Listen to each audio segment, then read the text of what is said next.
कागद आलाय का ते माहितीच्या अधिकारात दिलेला कागद आलाय का सगळ्याकडे आधी सगळ्याकडे आली का बघा। माहितीच्या अधिकारात जी मला तेरणा स्पेशालिटी हॉस्पिटल या हॉस्पिटलवर महात्मा फुले जन आरोग्य योजनेच्या अंतर्गत जे उपचार केले गेलेत आणि त्या उपचाराच्या बदल्यात राज्य सरकारकडनं त्या हॉस्पिटलला देयक अदा केलीत किंवा पैसे अदा केलेत त्याचा 2012 पासूनचा पुढचा तपशील त्या ठिकाणी तिथं देण्यात आलेला आहे। ती कागद आला का तुमच्या सगळ्याच्या हातात? सगळ्या पत्रकाराच्या हातात आलाय? आल्यावर सांगा की।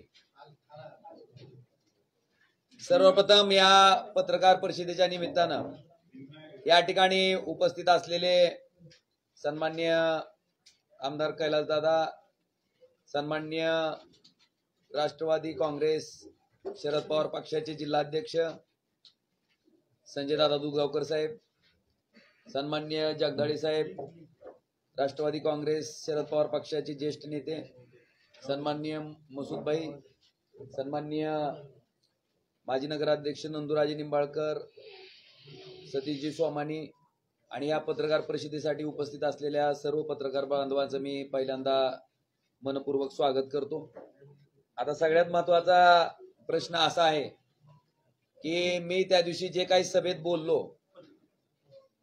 ते माहितीच्या अधिकाराखाली Terna speciality hospital and research centre ह्याच्या बाबतीत माहितीच्या अधिकाराखाली जी माहिती मागवली होती आणि त्या माहितीच्या आधारे त्या हॉस्पिटलनं महात्मा फुले जन आरोग्य योजनेच्या अंतर्गत 2012 ला 24 पेशंटवर 25 प्रकारच्या शस्त्रक्रिया केल्या आणि 2,50,750 रुपये राज्य सरकारकडनं घेतले गेले।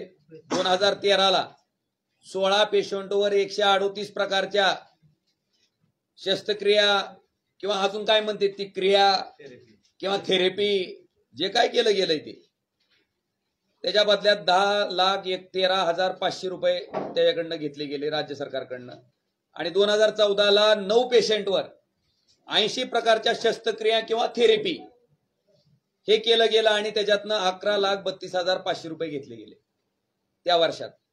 माझं म्हणणं हे आहे की त्यांचेच पुत्र दावा करत होते की आम्ही मोफत इथले पेशंट त्या हॉस्पिटलला नेतो आणि मोफत उपचार करतो। तर माझा माहितीच्या अधिकारातनं जो खुलासा झाला त्याच्यात त्यांचा पहिला भांडाफोड झालाय की त्यांनी मोफत उपचार रुग्णावर केलेले नाहीत। प्रत्येक रुग्णाचं आधार कार्ड आणि रेशन कार्ड त्या ठिकाणी घ्यायचे, महात्मा फुले जन आरोग्य योजनेसाठी त्याचं प्रपोजल पाठवायचं, तोपर्यंत त्या पेशंटला 10-10, 15-15 दिवस ताटकळत ठेवायचं। जेव्हा राज्य सरकारकडनं त्याला मंजुरी यायची त्याच वेळेस या लोकांनी त्या लोकांचे ऑपरेशन केलेले आहेत।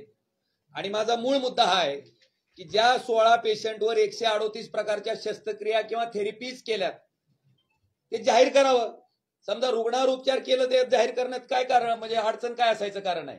कारण आम्हाला ह्याच्यात शंका येते की तुम्ही नुसतं बोगस पद्धतीच्या तपासण्या केलेल्या किंवा शस्त्रक्रिया केलेल्या दाखवल्या गेल्यात आणि त्याच्यापोटी राज्य सरकारकडनं बिलं उचलली गेलेत।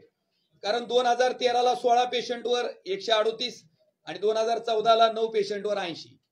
मला वाटतं हा आकडा संशयास्पद आहे आणि म्हणून ही कोण पेशंट आहेत, काय काय शस्त्रक्रिया केल्यात ती सांगावं आणि पहिल्यांदा कबूल करावं, त्यांचं वाक्य मागं घ्यावं की आम्ही संबंधित पेशंटवर मोफत उपचार केले। हा माझा पहिला मुद्दा जो आहे, मला वाटतं ह्याच्या बाबतीतलं स्पष्टीकरण मी तुम्हाला दिलंय। दुसरं आणि सगळ्यात महत्वाचं त्यांचं म्हणणं असं आहे की मेडिकल कॉलेज इथं मंजूर असलेला काय पुरावा आहे तुमच्याकडं? मला सांगा, कुठलंही राज्य सरकार, त्यावेळेस पद्मसिंह पाटील मंत्रिमंडळात मंत्री होते, कुठलंही राज्य सरकार एखादं मेडिकल कॉलेज केव्हा मंजूर करतं? त्याचा प्रस्ताव जावा लागत असेल ना आधी की बाबा आम्हाला हे मेडिकल कॉलेज अमुक अमुक ठिकाणी करायचंय।